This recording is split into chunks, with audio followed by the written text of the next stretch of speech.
Hi guys, അപ്പോൾ ഇന്നത്തെ യാത്ര എങ്ങോട്ടാന്നല്ലേ, വേറെ എവിടെയല്ല കേട്ടോ, വീണാപ്പയുടെ വീട്ടിലേക്കാണ്. അപ്പോൾ നമ്മൾ അവിടെ എത്തിയപ്പോൾ തന്നെ എല്ലാവർക്കും സന്തോഷമായിട്ട് അകത്തുനിന്ന് പുറത്തൊക്കെ വന്നു കേട്ടോ. നമ്മളെ കണ്ടപ്പോൾ ഭയങ്കര സന്തോഷമായി. പിന്നെ കിച്ചു ഒരു കുഞ്ഞു കാർ എടുത്തിട്ട് അത് അവൻ്റെ പാട്ടിന് പോയിട്ടോ. പിന്നെ വീണാപ്പയുടെ കുറേ ചെടികളും പൂക്കളും ഒക്കെ ഉണ്ടായിരുന്നു കേട്ടോ. വെറൈറ്റി ചെടികളാണ് കേട്ടോ. അങ്ങനെ കേട്ടോ അത്ഭുതം വെച്ചൊരു കാഴ്ച ഞാൻ കണ്ടതേ.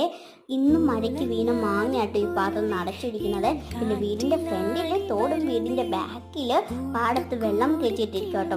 അങ്ങനെ അതേ ഈ വള്ളത്തിലൊക്കെ ഞാനിങ്ങനെ കയറി ഇങ്ങനെ സൂക്ഷിച്ചിരുന്നു കേട്ടോ. അപ്പം ഈച്ചൻ ഇങ്ങനെ ഞങ്ങളെ ആ വെള്ളത്തിൽ ഇരുന്നതിന് ഫുള്ളിങ്ങനെ കറക്കി കാണിച്ചിട്ടുണ്ടായിരുന്നു കേട്ടോ. ഞാനിങ്ങനെ കാൽ പുറത്തൊക്കെ ഇട്ടിട്ട് ഇങ്ങനെ വലിയ സൂക്ഷിച്ചൊക്കെ ഇരിക്കും കേട്ടോ. ഇങ്ങനെ ആടുമ്പോൾ എനിക്ക് ഭയങ്കര പേടിയാട്ടോ. അപ്പോൾ ഈ ഒരു വീഡിയോയുടെ അടുത്ത പാട്ടായിട്ട് വേറൊരു വീഡിയോയിൽ ഇടുന്ന കേട്ടോ. 1 മിനിറ്റ് കൊള്ളാത്തതുകൊണ്ടാണേ. അതൊക്കെ കാണാൻ വേണ്ടി നിങ്ങൾ വെയിറ്റ് ആൻഡ് സീ.